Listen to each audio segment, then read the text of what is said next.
It's great to be with you. Indeed, it's a gift and a privilege to be with you here, to ponder, to engage, to learn from and with one another. I actually have been praying with you and for you since Brother Paul's invitation on behalf of NRVC over a year ago. Thank you for the invitation. I have great respect for your ministry. I discerned quite deeply during college and found many welcoming venues for my own questions about religious life, as well as a lot of patience with my growth into this call, both before and during, and probably still today. While one indeed did call, it was also many who invited me by their willingness to journey with me. And this happened across congregations, for it is about the God who calls us to the life. I also must say that I had Dorothy Kazel, the Ursuline churchwoman martyred in El Salvador in 1980, as my journaling conversation partner when I was discerning. She had a lot of wisdom. I saw in her life someone who loved deeply and fully and was willing to go anywhere that love called her and to give anything, and she gave everything. She worked at both individual responses and at structural change. I think she's one of the people that brings me to ethics as well. In her journal, she once wrote that an Ursuline is a woman in love. She continues to call and challenge me often. I'm grateful for the introduction, and I'd love to offer just a little bit more in terms of my own context. I live in a house of welcoming within the wider Ursuline family. And I do teach at Oblate School of Theology, and I consider it a school of discernment for everyone there, laity, religious brother, priest, seminarians of various denominations are all discerning God's call as they engage, study, and reflect. I teach in the areas that converge the moral and social and the spiritual life. People say to me, wow, there's not much controversy in moral theology or ethics. What do you do with your time? So I thought it would be very simple to just do religious life because we have no controversies there, right? No, we have much to discuss. And as a theologian, I do indeed have a strong passion and interest in religious life today and to listening together to where the Spirit is leading us today. The favorite course I teach, and I admit this quite readily, is called Toward a Contemporary Theology of Religious Life. And I try to do that every year, every other year at Oblate. And I'm also teaching it this year for the Cleveland Ursulines whenever I can get home. So we're doing it over the course of a few years as perhaps a mode of renewal, perhaps also a way to support the novice and the candidate who's with us. So trying to find different ways to engage. I'm also on the core team of Giving Voice. I think the last 5 years, though I have to admit I'm not the founding mother. The person running the PowerPoint, Kristen Mathis, is one of the founding women in this. But I truly have been blessed and consider it a powerful means of both listening and engaging, particularly to women religious under the age of 50. And there you get both newer and younger members, and some newer are not younger, and some younger are not newer. So it's a powerful place to have the discussion. Your theme, called by one and invited by many, is powerful because your ministry is to walk with people who are hearing the invitation from the one. As members, as leaders, as formation ministers, as associates and other church members, but most particularly to you, vocation ministers, you represent some of the many, the people inviting our women and men to discern the call to religious life in your congregation for the church and the world and all of God's creation. And as vocation ministers, you journey with the women and men discerning, and you walk with them to and across some significant thresholds in their lives. And I've heard some of you talk about it as really being on holy ground. As vocation ministers, you also walk to and across thresholds with your own congregations. You have a powerful, creative, poignant worldview, for you see some of what is across the way that the women and men will be part of, and you see it through their eyes, with their promise and energy, as well as with your lens as a member of your community and congregation. You are at a threshold of who we are and who we are becoming in religious life. This is not limited to you, but particular to you. You see and hear keenly both groups and more, and I thank you for this. So today, our Sabbath morning and afternoon, I would like to name this space more particularly as a threshold space, a very sacred space even in its seeming ordinariness. I invite us to ponder together the invitation of thresholds. Thresholds are inviting all of us, members and inquirers, all of religious life. Thresholds are sacred spaces in our Christian tradition. And so this presentation will be in 3 movements. First, what is a threshold? And what do we come to? What do we come with to a threshold? In particular here, I'm talking about religious life. Second, then I'd like to spend some moments at the threshold and wonder what are the questions that meet us there, as well as the gifts that present to us. Third, and finally, I'd like to suggest some of what we might find once we cross the thresholds that are calling. Not all of it, for there's so much more than we can know before we cross. You'll see.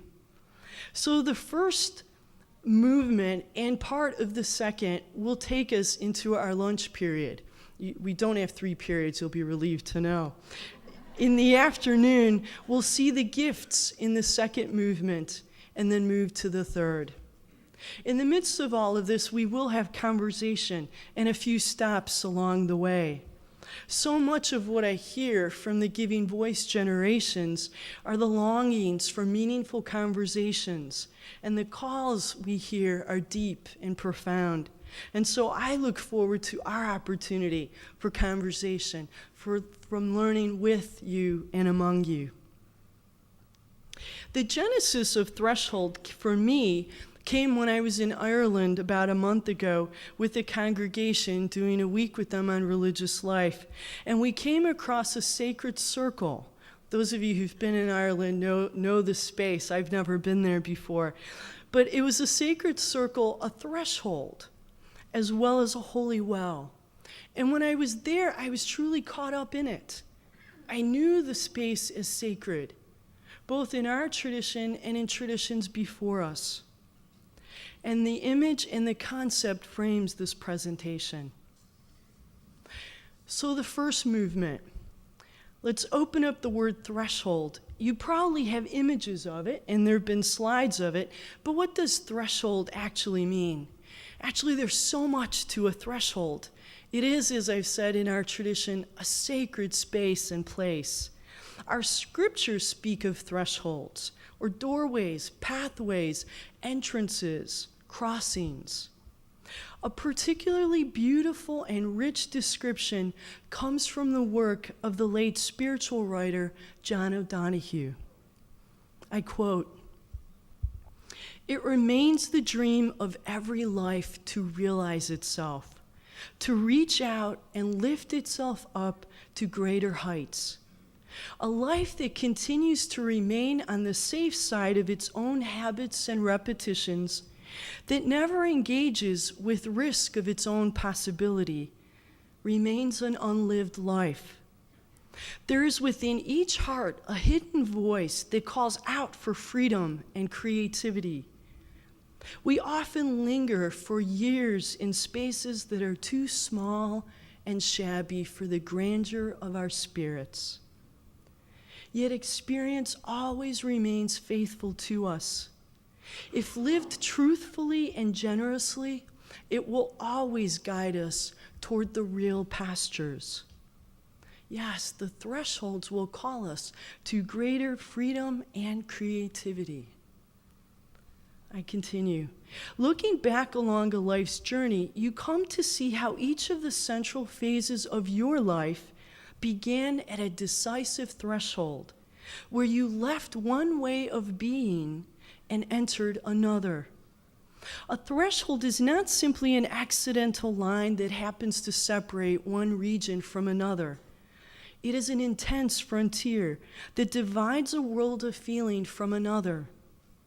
Often, a threshold becomes clearly visible only once you have crossed it.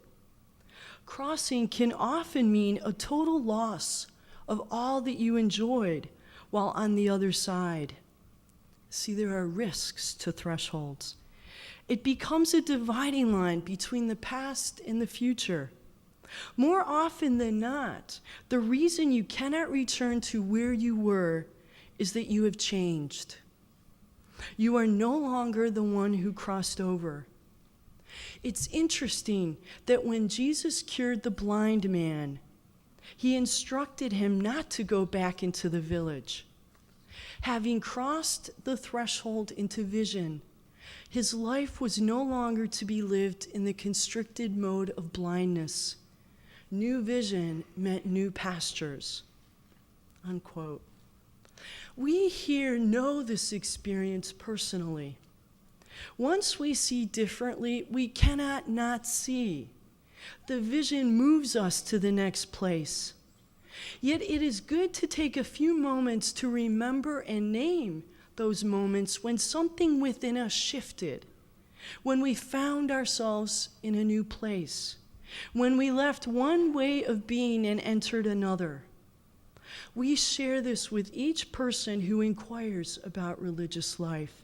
We share this with each person who hears God's call, God's invitation to know that one is loved and that one loves. Oh, this is an exceedingly wide community. I invite you now to take a few moments to remember one such moment. This may be in religious life. It may have been an encounter with particular people or with creation. Take a few moments to remember and name those moments when something within you shifted, when you found yourself in a new place, when you left one way of being and entered another. Ponder and remember this for a moment.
I invite you for a few minutes to briefly share one moment with one person next to you.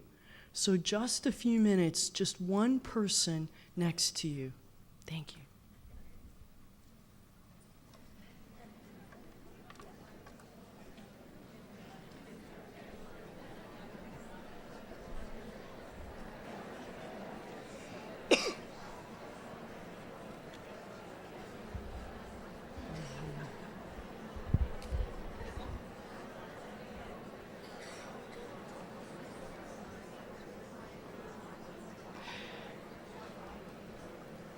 These are the tender moments when we hear God's voice, encounter God's love. Once we hear it and respond, something changes. We can never get enough of it. We thirst, for we've had a taste. We do come then to see all is interconnected. And we do find ourselves praying, you, O God, are in this place. Your presence fills it. We know it deeply.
We do not forget these moments.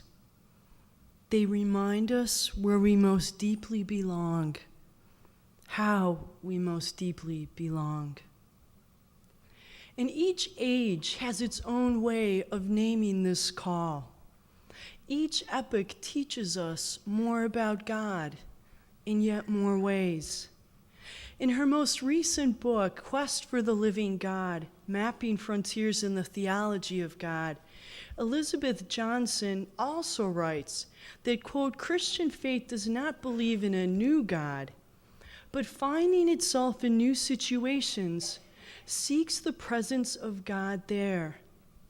Each time teaches us more about God. This does not mean that we're asking God to be present in our new situations. It means we ask to be present to the God in these new situations. These are times. In being so, we find God in all. And we come to this space, this sense of God in all, with great hope. It's with hope that we come to see the world. People joining us usually see the world with great hope too. All want to be part of God's new creation, and we see the joy in God's creation and revel in our interconnectedness with all. And there's great hope in this space of deep connection. We also see the pain And as we seek to respond to the pain around us, we see the call of hope as a virtue that we need ever more deeply. So as a virtue, it's going to invite us to both dispositions and practices. We learn that that call is not to optimism, but to real hope. And that is what we're called to witness. But what's the difference between the two? Anthony Gittins, a Puritan theologian, offers us some helpful distinctions. He says that often confused with optimism, hope needs to be clearly distinguished from it. Optimism is a disposition toward judgment of a view of a reality that is partial. Strictly, the optimist chooses to acknowledge only the evidence that supports a positive view. More informally, optimists will weigh the evidence and judge that a view is preponderant. But optimism and pessimism is essentially a quality or predisposition that depends on human reason. It's a rational virtue or quality. Hope has this, but so much more. Hope is different. Though not irrational, it's essentially a theological virtue, a sibling of faith and love. It is focused not on external reality or hard facts, but on God, God's justice, and God's fidelity.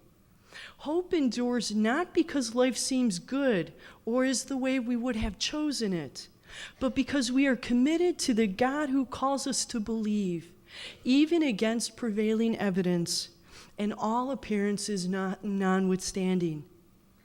Gustavo Gutierrez once said that there are two kinds of people. First, there are those who go into a situation and carefully assess it, the evidence, and on the basis of that, they then declare whether or not there's any hope, or perhaps whether or not they're optimistic about it. By contrast, said Gutierrez, there are Christians.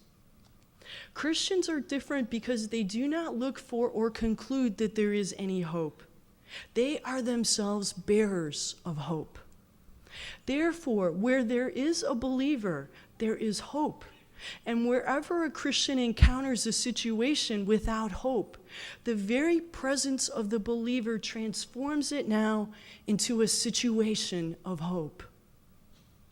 Further on, Gittins says that hope for Christians is simply non-negotiable. It's a basic requirement of a person of faith, of the person who claims to believe in God's promises. So rooted in God's love and seeing God's call among those with great needs, our founders and foundresses are certainly men and women, not of optimism, but of great hope, deep hope. That's what we also stand on. This hope is what has moved us in the past and will continue to move us to the places where hope is most desperately needed. And that we reflect on. We clearly know also that we cannot do this alone. I work with HIV/AIDS. That was my dissertation. If I had to think that every day waking up with 34 million minimal people with HIV or AIDS, I alone could offer that hope, I can't. We have to do this together. And together, all kinds of things converge. And that's our communal hope. And so thus we seek others with whom we wish to share this life of seeking, creating, being part of God's creation. This is what brings individuals, communities, and congregations together. The women and men who find us are looking for a way to be this life in the world, to be this hope in the world. And community naturally makes sense to them. As one new member recently said in a gathering I attended, I quote her, "I see community as a manifestation of the reign of God." Wow. This is what I came to be part of, not for its own sake, but to be part of God's reign. How is that for a hopeful person, an abiding hope? Hers was not a conclusion, but a commencement. And these are not perfect persons, but they're probably very hope-filled persons. Community as a manifestation of the reign of God. I wonder if we dare to say that about our communities. People coming in are aware, and they pick up to various extents the challenges of religious life. But they see in congregational religious life and in community life not impasse, but an invitation to this moment in which religious life is, at the threshold at which religious life finds itself at this time, and seeks to give all and risk all for God's mission. One's entire being is opened in love. Is this different from the early days of probably all of our congregations? Probably not too different. Most didn't begin with even as much as we have at this moment. Women and men joining our congregations are responding to the same God who called each of us. And as they come to us and with us to this threshold time in religious life, while increasingly cognizant of numbers, sponsorships, finances, these are not their issues. This is where hope also comes in. We only lean into what we believe is possible. Our newer members see so much that is possible. And we also offer many stories and realities of where in mission we have possibilitized, as the liberation theologians would say. We have possibilitized what was once unthinkable. People coming, joining, come with us to be community and to witness God's mission now, today. They see in religious life a particular way to be community. And Sulpician Richard Gula names this beautifully. It's a way of discipleship involving a personal relationship with Jesus under the power of the Holy Spirit, working in and through the community of believers to bring about a world marked by justice and peace. We too seek to participate in God's mission. Our congregations were and are continually formed by this. So too now, new members cross a threshold and they come and join us on the journey. The journey for her, for him, is now a communal one, a congregational one. We may, for a time, sit and be in religious life and then just slowly or suddenly find that new thresholds begin to invite us. And here the emphasis is on us. Though often thresholds invite us both personally and communally, I would like to name very particularly that the time we're in right now is a threshold that's asking for not simply individuals, but for communities, for congregations to cross thresholds, to come to thresholds, and to see where is the Spirit leading us, inviting us today. We find ourselves at moments that begin to ask more of us, that somehow we know are inviting us, probably from the one, probably by the many. We test these. As we are attentive, we find ourselves at thresholds, not impasses. It's a reframing. It's an invitation of the one who created the road, the journey that we're on. And to say, what is it that the Spirit's inviting us to today in this hour time?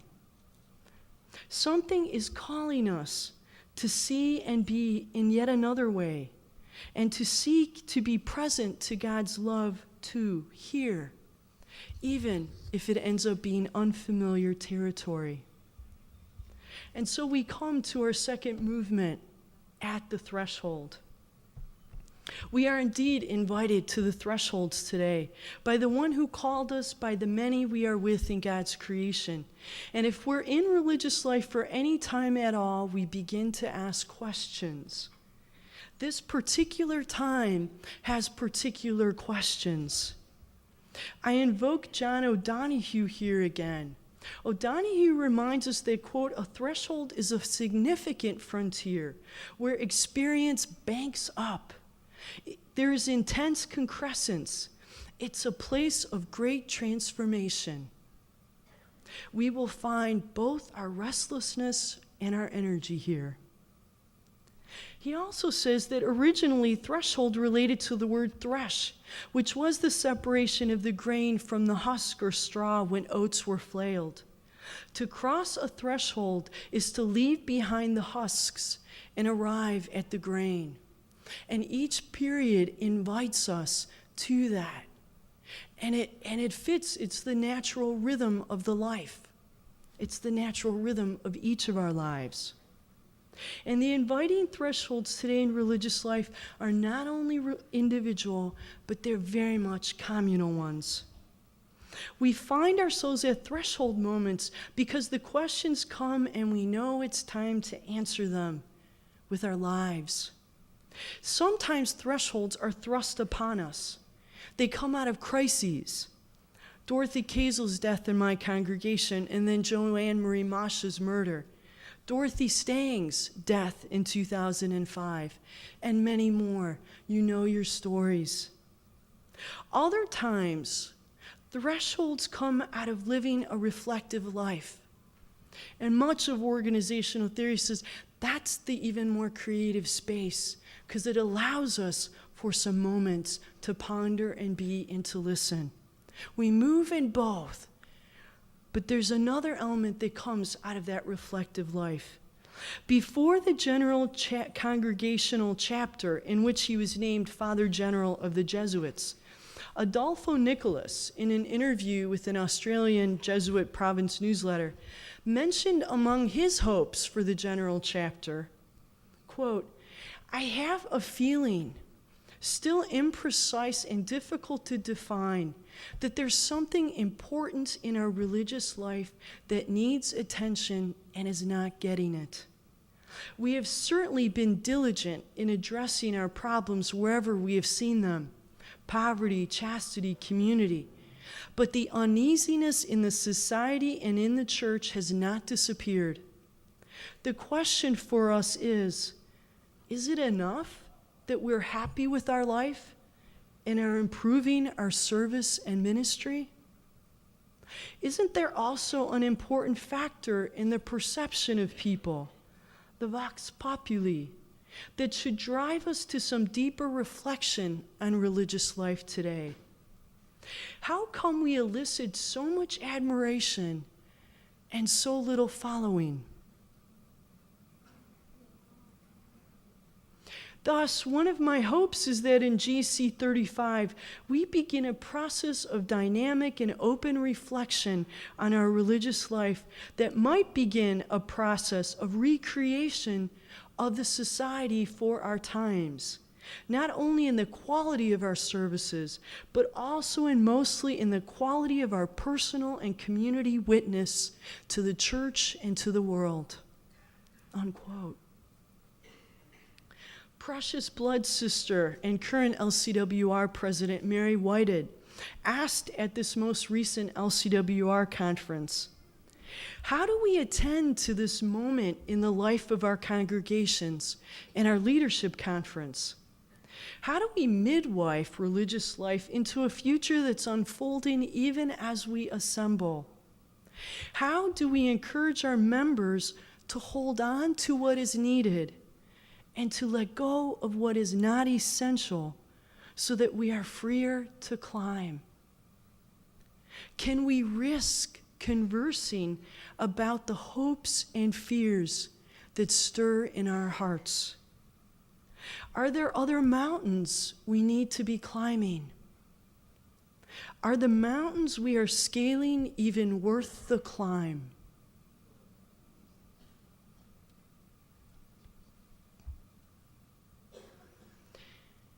At the thresholds, when we get there, we find ourselves asking lots of questions, and it is in the silence, in the quiet, that the most powerful emerge.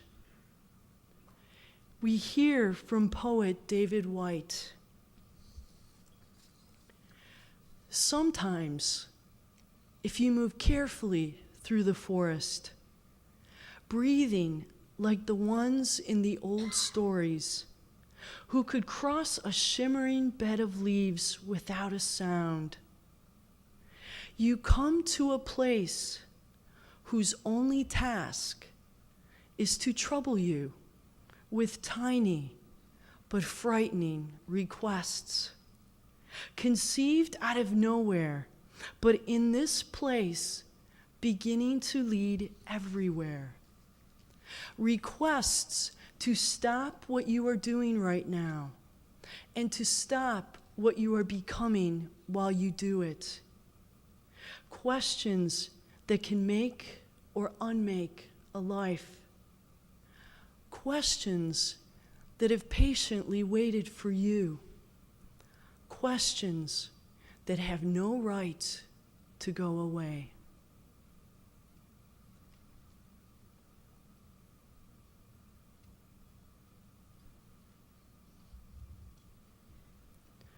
What are the questions that have patiently waited for you? What are the questions, those tiny but frightening requests that have no right to go away? In religious life, what are these questions? In your congregation, what are these requests? Please take some minutes to ponder and then to write down. There are half sheets of paper that should be on your tables. To write down what you hear. What are those questions? What are those requests? Stories. Who could cross a shimmering bed of leaves without a sound. You come to a place whose only task is to trouble you with tiny but frightening requests, conceived out of nowhere, but in this place beginning to lead everywhere. Requests to stop what you are doing right now and to stop what you are becoming while you do it. Questions that can make or unmake a life. Questions that have patiently waited for you. Questions that have no right to go away. Threshold in this poem fit. This is a threshold time where the questions come. It's particularly apt for our time because religious life is at a particular moment. In the quiet, I think we sense it. And the invitation is to be attentive and reverent and to be responsive to these moments. Something is shifting in the life. And while I think we were at an impasse some time ago, something is moving.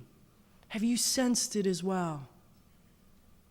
My hope is that during our time together, engaging these inviting thresholds, we can together attend to some of these movements and to see here where the Spirit may lead us. And so the questions you bring are the questions at the thresholds. And so in that sacred space, I do invite you to share what you have written down as your questions at your table. If you would simply read them without comment and listen to one another as each one reads her and his own paper. If you need to hear it again, ask for that. Don't try to answer the questions. It's not their time yet. But after that, the discussion is yours. All right?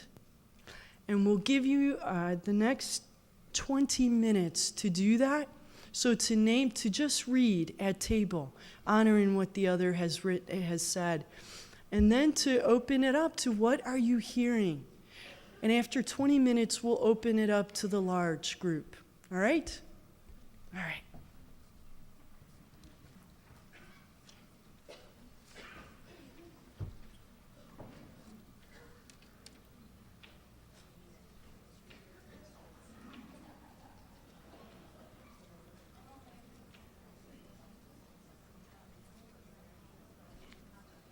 Going to have an opportunity to have questions from the assembly. Once again, we have microphones on either side of the room. We would invite you to come to the microphone. If there is more than one person, please form somewhat of a line. We ask you to give your name, the congregation to which you belong. If you know your region, to give the region. By now you should know the region. We ask you to keep your questions pointed. If you make a reflection or a sharing, please bear in mind that there will be other people who want to ask questions also. So please limit it to 2 minutes, your reflection or sharing. If it goes over 2 minutes, I may have to cut you off. So I invite anyone to come to the microphone for questions, shared reflections, or thoughts to Maria. Or to one another.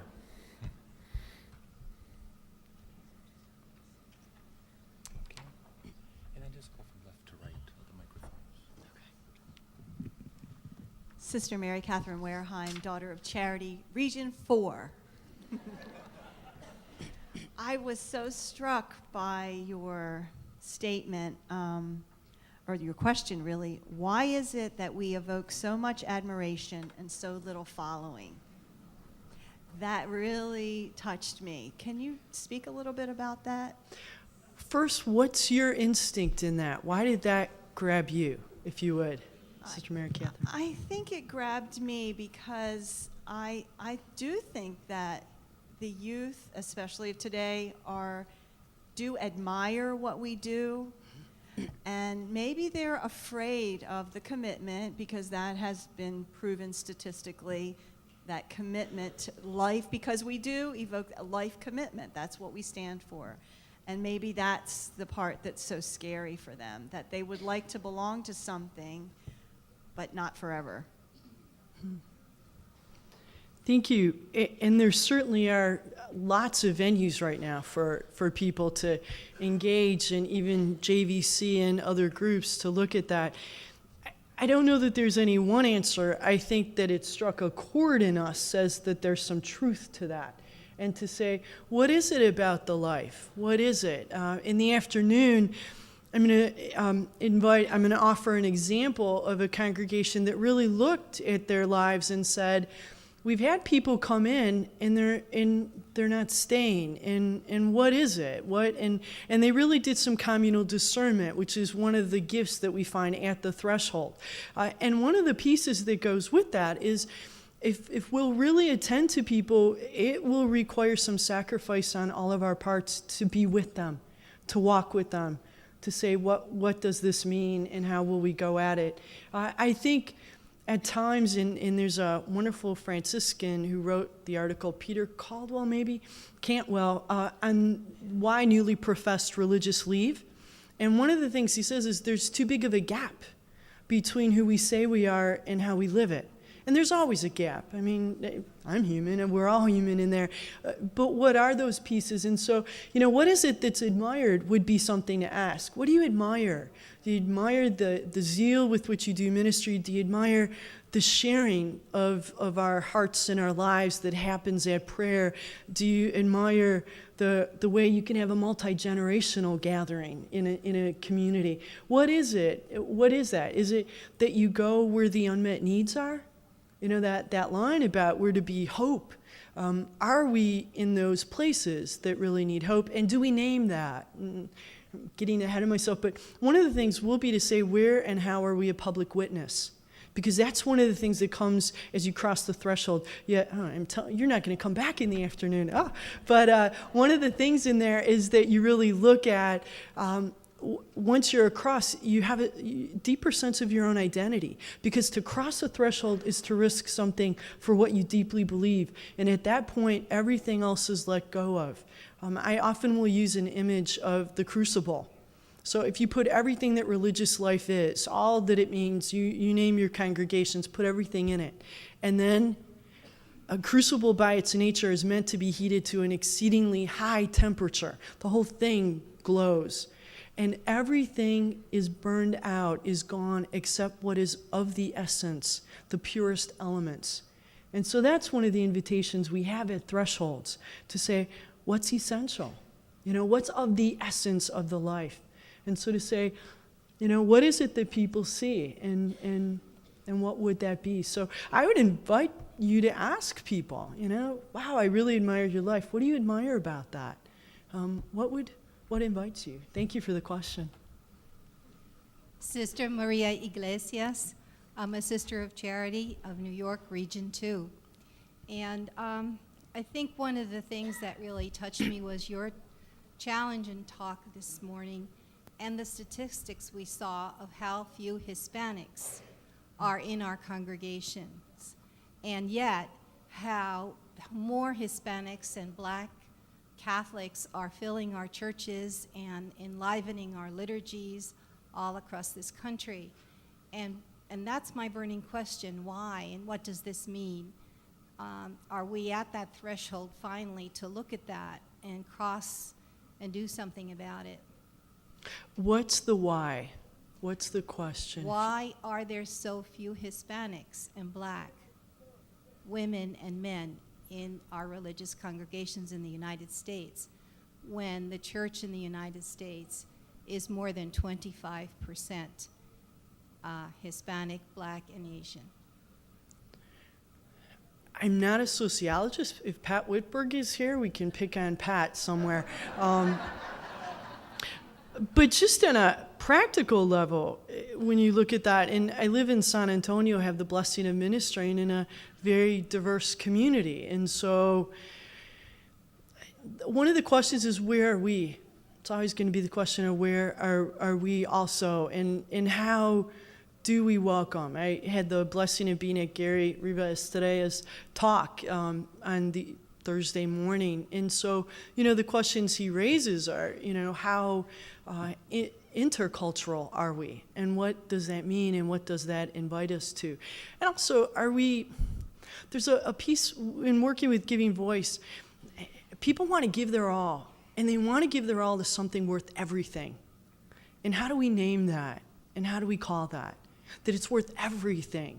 So whether you're Latina, whether you're African American, whether you're Jamaican, Caucasian, but what is it about the life?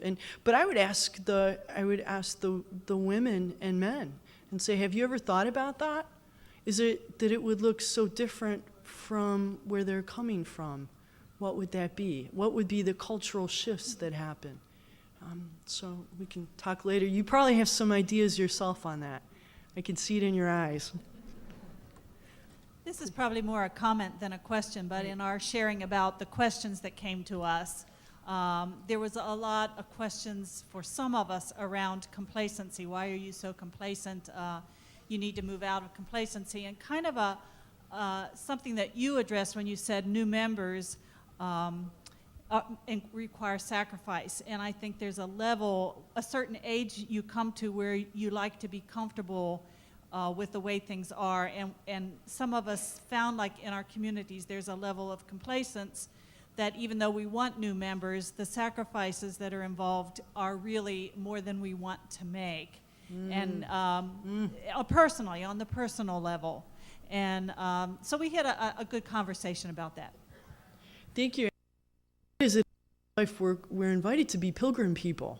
So what is it? And the other question is, could there be, what's the critical mass you need that's going to keep with that? That's going to say, it may not be 300 people. What in each community congregation will have to answer that. What if it's 30? What if it's 10? What would that look like? What would that look like? But it's a great comment to say, is that, and is it worth it? And every community is going to have to ask that. And you folks are the ones who are saying, but you're saying just by inviting me to this ministry and calling me to this ministry that we are open. And now it's saying, how do we have those communities that can really open that space up? But that's a real question, and actually it's going to invite every single person to answer that question in the heart of hearts. Thank you. Please. Hello, my name is Brother Peter. I'm a De La Salle Christian brother, Region 3. And my question concerns religious garb. Religious garb? Religious garb, religious dress. And I think it's true to say from what I've, my studies and what I've read over the past years, I think it's true to say that people who have been celibate out of religious motivation across time periods, both within the Christian tradition and outside, Muslim, Hindu, Jewish, the different world religions, that people who have been celibate out of religious motivation have almost always, there's definitely some exceptions, but almost always worn distinctive clothing and uniform clothing. So that's the one thought, and I'd like to couple that with, if we look at religious congregations in the first world that seem to attract vocations, that more often than not, that's an important thing for them, the religious dress. And I'm just wondering if you would reflect out loud a little bit about, in these liminal times, if you think that's something that congregations really need to address, our appearance and the way we come across to people, what the church, young people expect of us, how important visual witness is. Just any thoughts that you have connected with that. Thank you. This group takes on every question. Wow. Wow. And again, I can't give you a sociological perspective, and I know Pat Whitberg and some others, sorry, where are you? I'm picking on you today. Finally met her.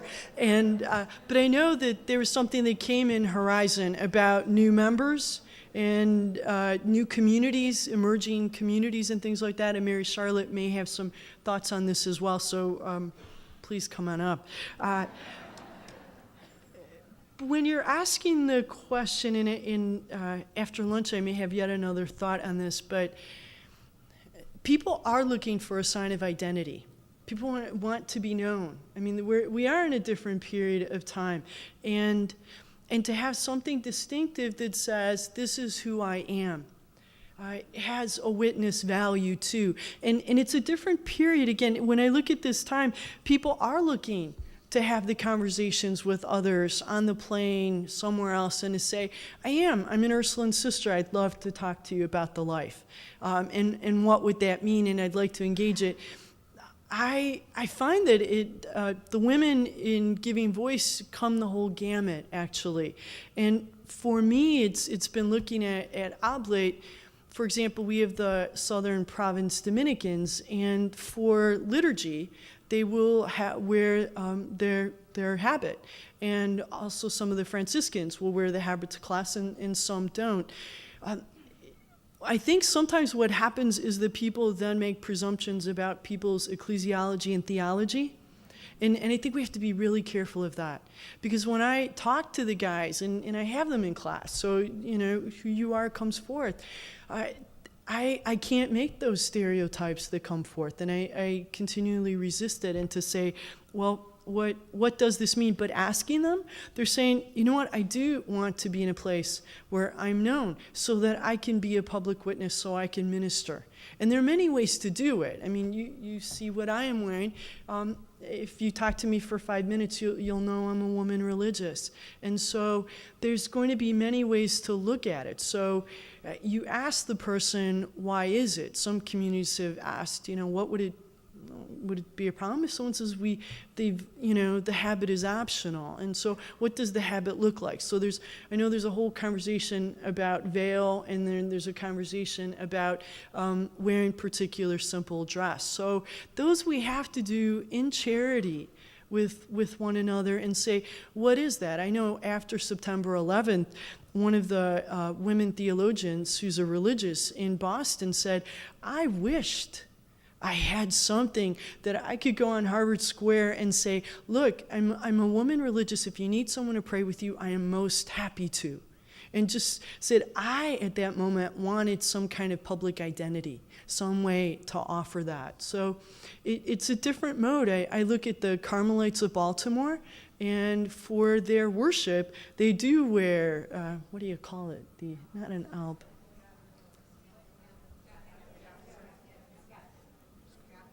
Okay, thank you. And I know we have some Dominicans here, And I know the Adrian Dominicans, for one of their women who just made vows a year ago, again, had a habit on for that, and so did the prioress. So, you ask the communities, what is it? What is the distinctiveness about that? And, and you're looking, we're always, engaged in healthy applicants and entrants, and so that's just a piece of that conversation to ask. Now, the sociological folks can answer more of, what did you find them saying? I find at our school we have a variety of folks, and I find myself very reticent to make those judgments, and yet, we are going to ask, what is it? But I'm also going to ask, are you reading the material? Are you writing your papers? Are you doing that? And I find a lot about who you are in that. So, but it's a wide open question. There's probably people with more expertise than I in that. My name is Ted Hong. I'm Redemptorist from Region 2. Since you reflect on the threshold today, I kind of reflect on my own threshold. And I realized that my threshold is not just a moment, like you suggested today, that maybe now is the threshold moment for us to cross. But I see my threshold like a bridge. And sometimes the bridge is very short. And like we live right here, and then we can see two bridges right here. It's very long. If I live in New York right now and I can see the tunnel, some is very short and some is very long. And I see myself that I have my threshold could last about 12 to 14 years. I want to say this because this is the dark tunnel of my life. And I want to bring it up because yesterday I said in the workshop called Bringing Vocation to College Students. And the CCMA presenter, he said that if we honestly reflect on our church, we already lost one generation. And I like to throw it out and see that, could you say that our threshold in the church right now is how many years? Or because I can see that I entered seminary, Redemptorist, only 10 years ago. And if I'm not careful, maybe 30 years later, I will be the same. And it could be 40 years is my threshold if I'm not careful about the moment that I live. So that's my question. Thank you. It's true. I use the word moment, but moment is a wider timeline than in an instant. And so we can be at a threshold for a period of time. Part of it is being aware of the time that we're in and being really attentive and reverent of the space. Thresholds will also keep us uncomfortable. So at some point we can't stay in it too long. Okay? It invites action. And you've crossed it when you've crossed it. Because you see something shifts, something moves. Okay? So, sometimes people, because there's a lot of reconfiguring happening these days, and they'll say that's the threshold. I would suggest that's some of the work we do to clear things so we can cross the threshold. That's a piece of what we do to ready ourselves because while we're doing that, and the people who are doing the work are doing a lot of work in that, there's often and usually envisioning going on, saying it's not for its own sake, but it's so that we can live that mission of mercy better, more fully, so we can do this. And it's saying, how do we, realign sources and things like that. But those are invitations that get us ready to also cross that threshold. So it takes more time. But when you're still there and you're saying it's been so many years, that is an invitation for reflection and to say, wait a minute, are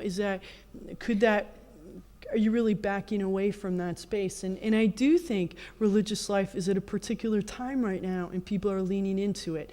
Lynn Levo, a year ago, not this LCWR, but the one before, said something that really caught me, and she was saying, we're at a critical time in religious life. It's not a time to panic, but it's a critical time. And if you think you've got 5 years to figure it all out, she said, you really don't. I mean, that's pretty stunning, startling.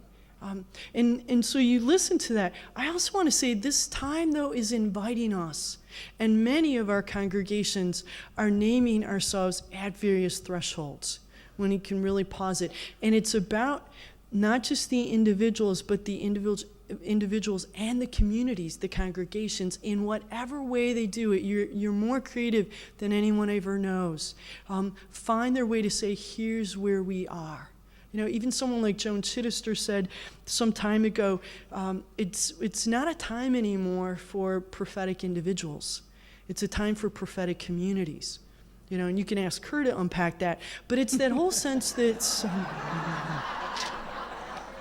But if you look at what's happening around the world, that we cannot solve this economic crisis by ourselves.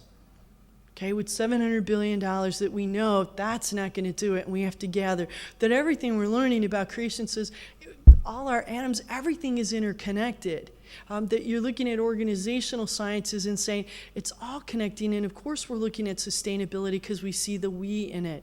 There's something very natural happening, and I do believe it's spirit-led, and it's asking something of our congregations. And I'll do a little bit more with that in the afternoon. Please. Hi, Maria. Hello. I'd just like to say a couple years ago I had the privilege of being invited to come as an observer to the Giving Voice gathering of, younger religious.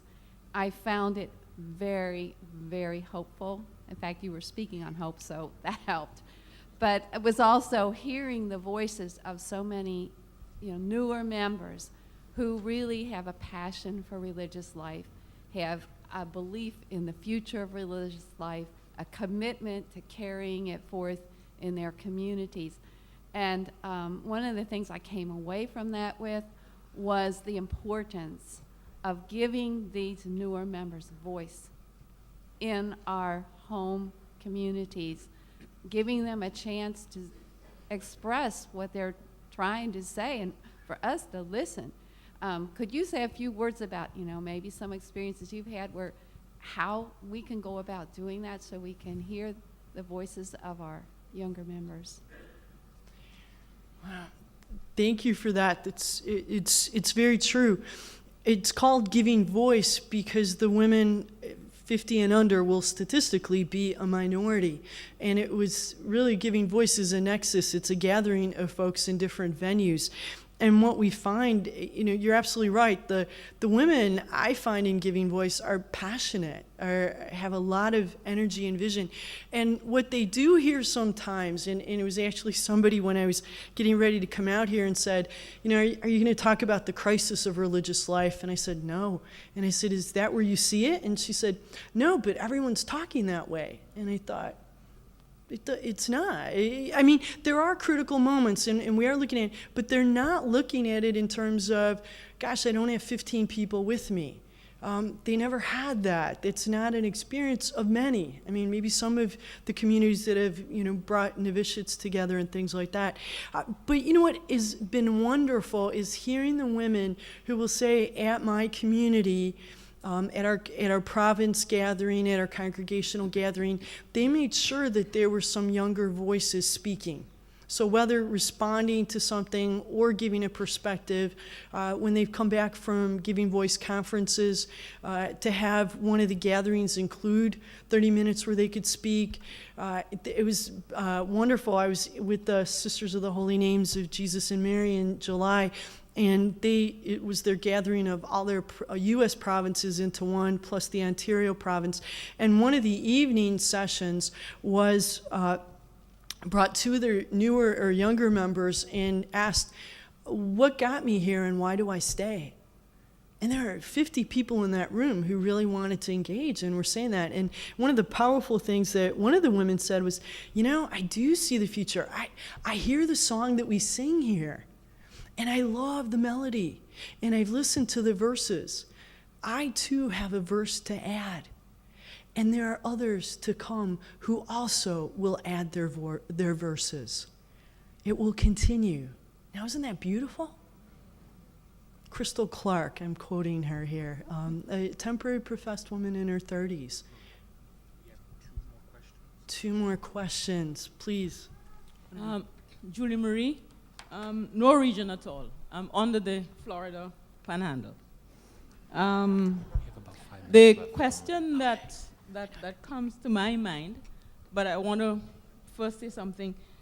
The whole thing about admiration and no following, I mean, who among us doesn't admire people who are efficient, who works hard, and who is committed? I think people admire us because we work hard, we're committed, and we are very efficient at what we do. But it's hard to follow that if there is no joy, if we don't see joy, and we don't see energy, and we don't see passion. So my question is really, what would it take for us, for me, to be more excited about my way of life? And maybe you may want to comment, I think the lack of joy possibly is more symptomatic than is causal.